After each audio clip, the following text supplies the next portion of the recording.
France's complicated history with Algeria, the first of a three-part profile of political candidate Federica Vinci, a C segment featuring William Amour, and a compelling conversation with author and activist Christian Kipre. These are today's stories, and this is The Normal Show.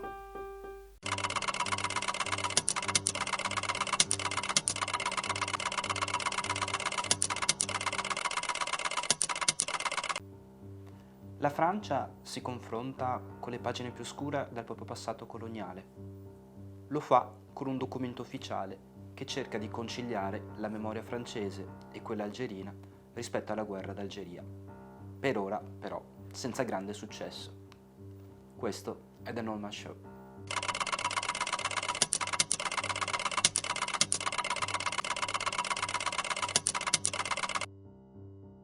Emmanuel Macron tenta la strada della riconciliazione con l'Algeria. Il presidente francese ha ufficialmente dichiarato che Ali Boumengel, un importante avvocato e nazionalista algerino, non è morto suicida nel 1957, come la Francia aveva per lungo tempo affermato, ma è stato torturato e ucciso dai soldati francesi.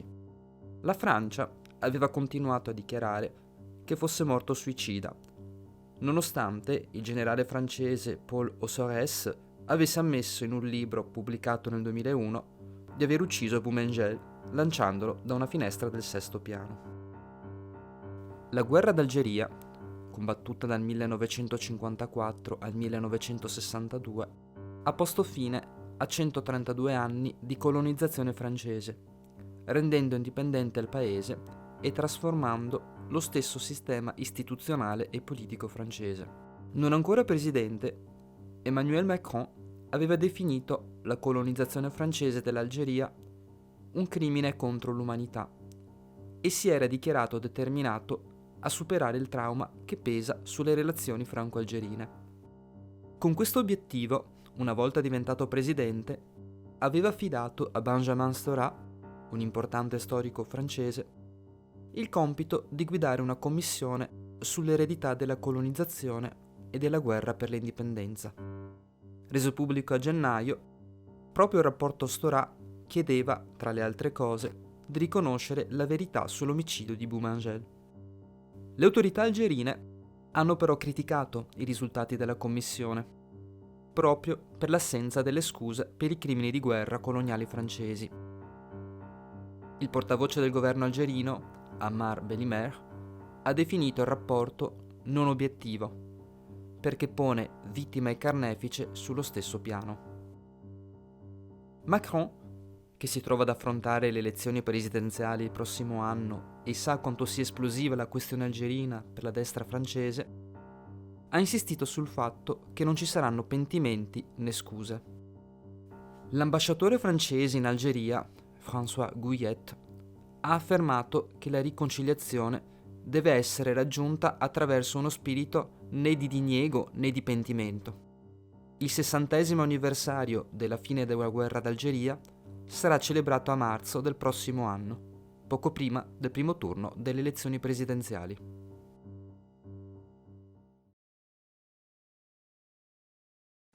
You like what you see? Well, be sure to like and subscribe so you can always be kept abreast of everything that we've got going on here at The Normal Show. And be sure to join us at thenormalshow.tv.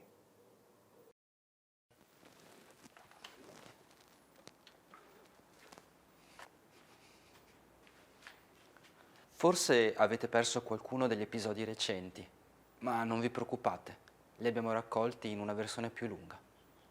Questo è The Normal Show.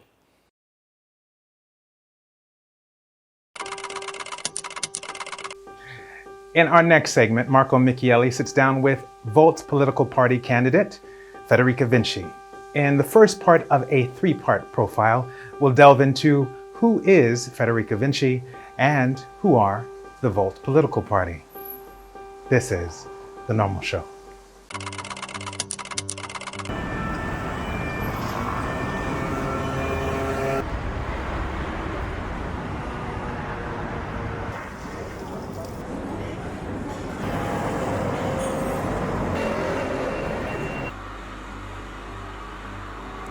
Federica Vinci, co-president of Volt Italia.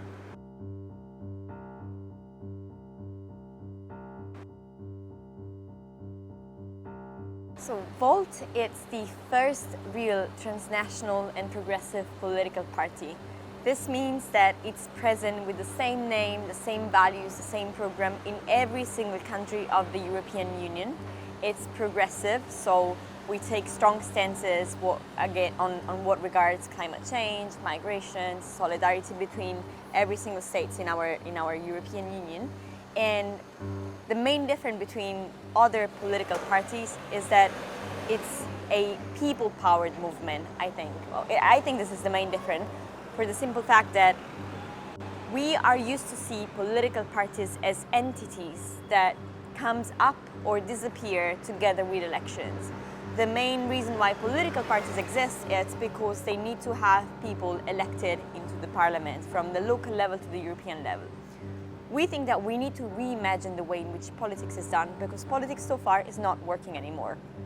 Our people feel far away from politics, especially if I think about my country, Italy. They associate to the term politicians a stealer, someone who steals, someone who just wanna grab power, someone who wanna grab a seat, while politics used to be the science of governing your own country, of making something good for your community. So if this is what politics should be, we believe that a political party's aim should mainly be the one of serving its own community. That's why we are a people-powered movement. We think that we need, as a political party, to bring about change inside the institution, so we make sure that people get elected. That's why we elected a member of the European Parliament from Germany, 7 members in the Netherlands, in the National Party, members in the regional and city council. But we also believe that our main aim needs to be change and concrete change. So we do concrete progressive activism on the ground, bringing people together and trying to make a concrete change.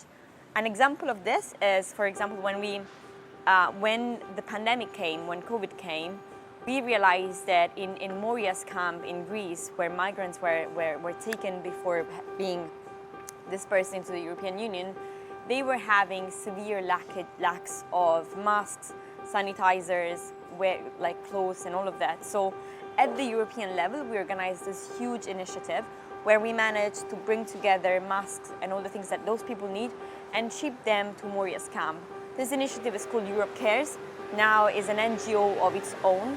And as initiatives like this at the European level, we have done many at the national level. Like we have another NGO that started with Volt. It's called Road to 50, and its main aim is to increase the number and the participation of women in politics. So while other political parties are, first of all, national, we are transnational. While they care about making people into governments and parliaments, we care about concrete change, and we realize that this change comes through parliaments, comes through elections, but also comes through activism. So we are a progressive, transnational, people-powered movement. Helped political activists to increase political participation. What did you suggest to those political activists? So my main suggestion is to realize that we can go far if we go alone, we can go fast if we go alone, but we can go farther if we go together. So the main reason why we need people to get engaged into politics is because I believe it's the only way to go further into our own aims and into our own future and have a brilliant future together. So what I think is needed if we are political activists that want to engage people is first and most importantly to listen. So sit down and start asking people, what are your problems? What is it that you need? What is it that you need? How I, as a politician, can I help you? And so this is, for example, what I did in my hometown. We started a super small group in a town which is conservative, rural, in the south of Italy. We wanted to try this political experiment where we put together activists to bring about change. So we sit down, I gathered together like a group of 3 or 4 people, and we started sitting down with everyone, basically, from the barman to the restaurant owner to the shop owners, and we started asking to our people, like, what is it that you need? How are you living in your town? What do you need in order to live better here? And we started listening. And by listening, you realize what are the things that you need to organize for. So once that you've listened and understood your problem, you bring the same people that you've listened together and you ask them, what do you need in order to have your life, to have a better life? Like, what do you think you can do together with me in order to bring about a change that will simplify your life? And so you start organize them to solve their own problems. I believe that governments play a huge role in our societies right now, but I also believe that citizens can play a much bigger role if they're organized. And by organized, I mean that they need to understand what their problems are, that's why we listen, but they also need to take a stance in what the solution can be. So you bring those people together, you understand what is your solution, and you start campaigning for your solution. So listen, understand, act. You campaign, and by campaigning I mean you build up a team, you understand what is the need that you have to achieve for your campaign. You need to get signature, you need to get a law passed into parliament, you need to get someone voting for something else.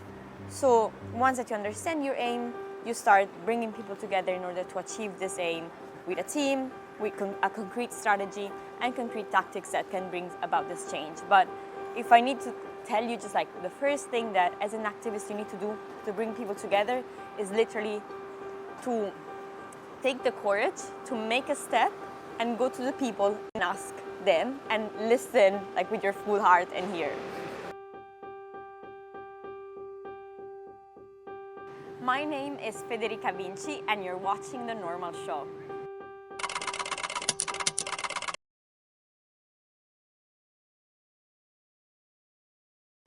At The Normal Show, we believe in the power of storytelling. So please send us your stories at hello@thenormalshow.tv.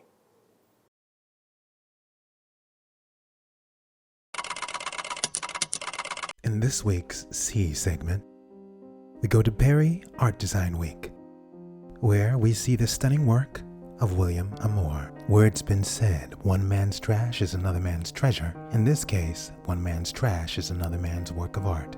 Welcome to the stunning floral universe of William Amour, artist, environmentalist, eco-visionary. William transforms plastic waste into stunning floral sculptures. These breathtaking sculptures populate an ecosystem he calls messenger creations.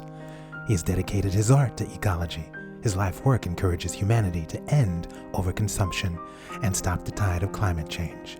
His work includes a magical collaboration with Guerlain, and now he's brought floral beauty to Paris Art Design Week 2021.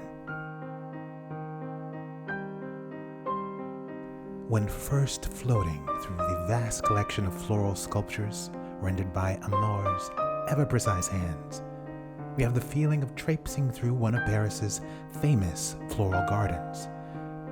But these tulips and roses and orchids are resurrections from plastic waste, made new and whole again in the ever-precise hands of William Amour.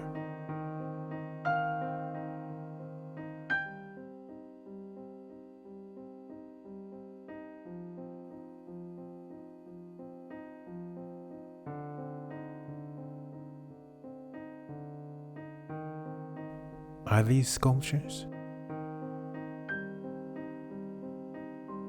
Or are these the most beautiful flowers you've ever seen, suspended in animation?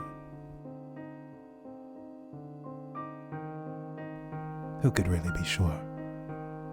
But for us, this particular visit was a long and much overdue moment of Zen.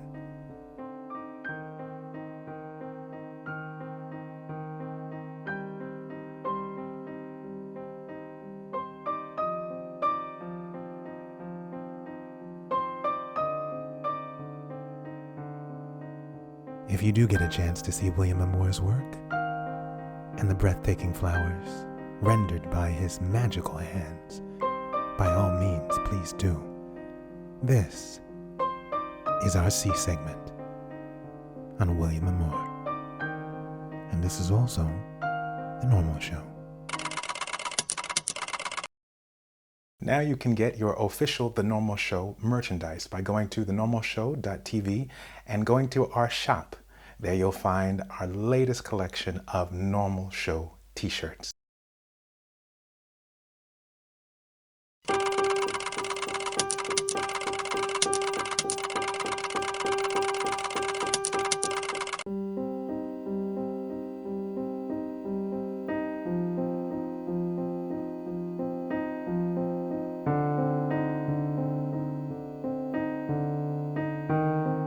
The Box, Episode 2, Sequence 4, Christian.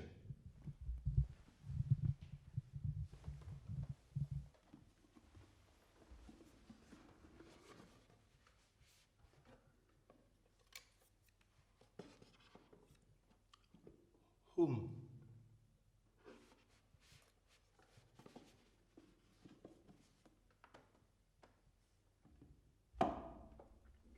Quelle est ton définition de home?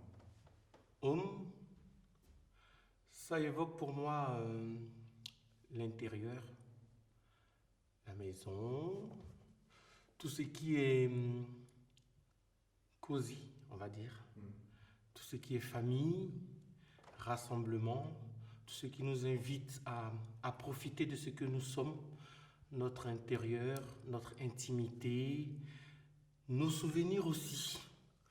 Home, c'est les souvenirs, c'est la famille, c'est le partage, c'est l'amour, c'est ce qu'on a de plus précieux, ce qu'on affectionne, ce qu'on a bâti soi-même, ce qu'on a construit, ce qu'on a mis sur place, ce qu'on aime, l'espace dans lequel on évolue et on se définit, l'espace qui nous caractérise, l'espace de liberté, parce que chez soi, on peut faire ce qu'on veut.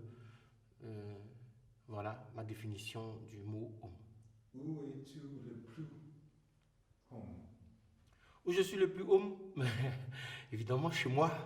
Chez moi, à la maison, je suis le plus home, parce que je ne peux pas me permettre d'être home chez quelqu'un d'autre, chez l'ami, même chez mon frère. Je n'ai pas le droit, à part le fait qu'il veuille que je sois à l'aise chez lui. Mais même là, j'ai des réserves. Voilà, donc c'est que chez moi que je suis home. Je vais te poser une question.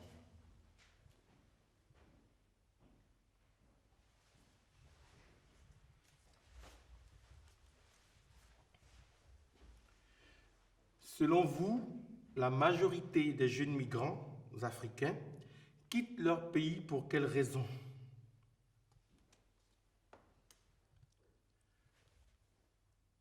Ben, le sujet, il ne fait pas rigoler, hein. Et là, vous m'avez plongé de plein cœur dans l'actualité du moment, tout le monde en parle. Je suis africain, je suis de nationalité ivoirienne et c'est un sujet qui me tient à cœur et que je vis dans mon quotidien parce que j'ai beaucoup de citoyens ivoiriens qui viennent et qui sont aussi morts dans la mer. J'ai même un ami qui est mort dans la mer. Pourquoi les jeunes Africains quittent leur continent? Parce qu'ils sont désespérés. Ils ne voient pas de bout du tunnel, d'ailleurs, ils n'en ont jamais vu. Ils sont dans des démocraties qui, elles, profitent par son élite et puis ne s'occupent pas de la couche qui est en bas de l'échelle sociale, tout simplement. Les jeunes ont perdu espoir. C'est une génération qui est complètement perdue. Et cette génération-là, tenez-vous bien, c'est une génération qui est née pendant l'époque du multipartisme dans tous les pays africains. Donc, ils sont nés, la plupart dans les années 90. Donc, nous qui sommes, moi par exemple, je suis d'une génération dorée, parce que ma nation m'a tout donné. Je me sens redevable de ma nation, mais eux, non, puisqu'ils ont été complètement abandonnés. Donc, ils vont vers des pays, les pays du monde qui sont développés, où il est dit de façon collective dans les consciences que ce sont des pays qui sont riches. Donc forcément, un pays comme la France pratique une politique sociale qui est très très développée au monde. Donc tout le monde court vers la France, vers l'Espagne, vers l'Italie, à la recherche d'un meilleur ailleurs. Et donc, personne ne s'en occupe. Donc, il faut aller chercher sa pitance ailleurs. C'est malheureux à dire. Parle-nous de ton ami qui tu as perdu. Je lui rends hommage ici. Je ne vais pas citer son nom. C'était un jeune homme plein d'avenir qui faisait beaucoup de choses sur les réseaux sociaux, qui avait une vie quand même, qui bougeait, qui faisait des projets. Mais vous savez, les administrations sont lourdes, les modes de vie sont compliqués. Juste pour faire un papier, on vous met les bâtons dans les roues. Faut vivre avec la corruption. Et ce n'est pas tout le monde qui accepte ça. Et à un moment donné, même quand tu as mis un business en place et qu'il patauge dans la semoule, on s'est dit, bon, on va fermer tout et puis on va partir en France, en Espagne, en Italie, pour ne citer que ces pays-là, puisque c'est des pays côtiers. Et puis, il est mort comme ça. On n'a plus ces nouvelles. Et puis, la nouvelle nous est parvenue comme ça parce que quelqu'un l'aurait aperçu sur les côtes libyennes. Et puis, voilà. On n'a plus de nouvelles. Si tu peux parler à la génération directe, pour donner un mot, la génération de jeunes qui voudraient venir ici en France ou en Italie ou même en Angleterre, tu veux dire quoi?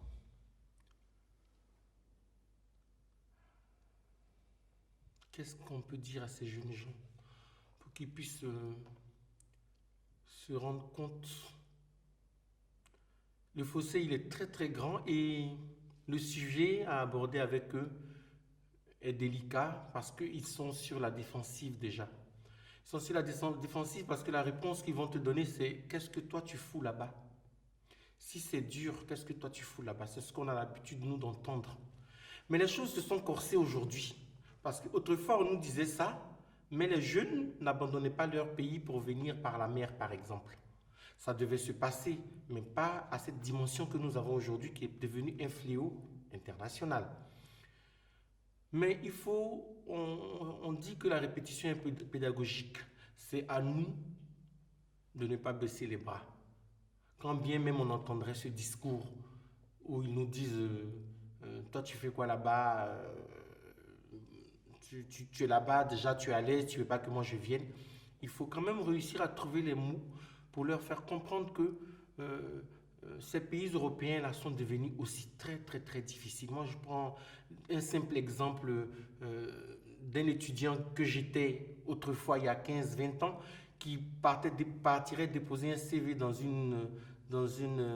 un fast-food. Je ne vais pas faire de publicité. Dès que je déposais le CV dans 5 minutes, j'étais appelé pour pouvoir travailler comme équipier ou bien comme caissier. Aujourd'hui, quand vous arrivez dans ces fast-food en ligne de caisse, vous avez des gens, ce ne sont plus des étudiants qui sont là. C'est des gens qui ont 40, 45, 50 ans. C'est pour dire que le travail, il n'y a plus de travail ici. C'est devenu difficile, c'est devenu dur. Voilà. Donc, vivre dans la clandestinité, ça suppose qu'il faut avoir un mental d'acier. Beaucoup de gens l'ont fait, mais aujourd'hui, la proportion psychologique est devenue plus dense. Donc, il faut pouvoir résister à ça. Donc, c'est tout un conglomérat de choses qu'il faut assembler et puis faire passer les choses. Et bien, c'est à nous aussi qui sommes ici, qui devons apporter une lueur d'espoir à travers des projets de développement locaux pour pouvoir aider, mettre des choses en place avec les associations dans lesquelles nous sommes engagés, parce que je mène une vie associative assez dense. Je suis président d'une ONG qu'on appelle les Zinzins du Bonheur. Je suis président du groupe France. On s'occupe des enfants qui sont issus des milieux défavorisés en Côte d'Ivoire. Puis d'une autre association aussi dans le même... c'est à nous d'apporter ces genres de solutions-là. Aujourd'hui en Côte d'Ivoire, s'il y a une génération d'enfants à sauver, je vous le dis honnêtement, c'est des enfants que les parents sont en train de procréer. Pour vous dire à quel point la jeunesse, une frange de la jeunesse quand même, je ne vais pas généraliser, parce que dans la jeunesse, on a quand même de bonnes graines. Et la jeunesse est à sauver. La jeunesse est à prendre en charge. Voilà. Quand il n'y a pas de projet pour la jeunesse, quand il n'y a rien d'établi pour eux dans les quartiers, ils partent. Et donc, c'est le modèle. En France, on a ces modèles-là dans les quartiers. Les jeunes sont pris en charge. Le jeune homme, il habite dans sa tour. Quand il descend de son immeuble, il a un centre de loisirs, il a la piscine, il a la bibliothèque, il a la médiathèque. En fait, dans tout son espace, la culture vient à lui et il se nourrit comme ça. Donc, on doit être capable aujourd'hui dans nos pays africains de faire cette révolution-là dans les quartiers et puis prendre les jeunes en charge, prendre les élèves en charge, prendre les enfants en charge. Ça, c'est important.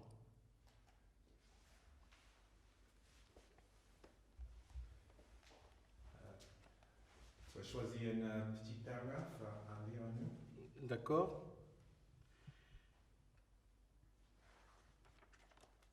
Alors, je vais vous lire un extrait des Traces d'une enfance hardie, du tome 3, qui est un recueil de récits autour du thème du souvenir dont je suis l'auteur, paru aux éditions FUPA entre 2015 et 2016. Donc, dans le texte que je vais vous raconter, que je vais vous lire, je ne sais pas où il faut que je m'arrête, mais je vais pouvoir m'arrêter à temps. Je raconte le jour de la proclamation des résultats du bac. Ah, donc, ça fait 25 ans en arrière, c'était en 93. Je prends au milieu. Donc, je vous raconte la situation. On vient d'arriver sur le centre d'examen. Nous sommes anxieux, il y a de l'angoisse, on a les mains moites, on a la scoumoune, voilà, il y a tout qui vous prend. J'avais le numéro 1055. Inoubliable tampon qui devait me libérer ou pouvait m'emprisonner. Redoubler sa classe de terminale, je ne l'imaginais même pas. Me retrouver dans la même classe que des petits de première, que j'avais sous-estimé, rien qu'à y penser, je devenais liquide. On venait de rentrer dans la tranche des 10-40. Une diarrhée cérébrale s'empara de moi. Voilà que de 10-40, 10-42, 10-43, 10-44 et 10-48, on se retrouvait à 10-51, j'avais le 10-55. J'avais serré les fesses, fermé les yeux et formé des poings. Manuel, mon ami, était serein. Lorsque le président annonça le 10-54, son numéro, je le vis hurler de joie et attendre mon tour. Il était d'une solidarité appréciable et d'une présence rassurante pour moi. Cela aura énormément compté et pesé dans la balance. 10-55 qui prépare comme Christian. Solennellement, c'était majestueux. Comme lorsque le tam-tam tourne au village pour annoncer une bonne nouvelle. Je tombais à genoux. Un froid libérateur s'empara de mon corps. J'ai hurlé comme un malade. J'étais devenu fou avec Manuel. Nous nous frayâmes un chemin dans la cohue. J'enlevai ma chemise, pagne à l'effigie de Nelson Mandela qui était imbibé de sueur. De loin, j'entendais déjà le président du jury appeler les 10-80. Il était très loin dans sa proclamation. Près de nous, un groupe de jeunes bacheliers était en train d'incinérer leur uniforme scolaire pour marquer leur réussite au bac et leur entrée dans la grande république de l'université et des études supérieures. Les gens trouvaient leur comportement puéril. Les gens également n'avaient pas idée de ce qu'était cette libération pour des jeunes lycéens. Il fallait marquer le coup. À leur façon, ils l'ont fait. D'ailleurs, c'était leurs uniformes. Je sautais dans le premier taxi sans un sou dans ma poche, vu que j'avais donné toute ma fortune au précédent. J'arrivais à la maison en hurlant. Christian, merci. Merci. À vous. Inviateci le vostre storie a hello@thenormalshow.tv.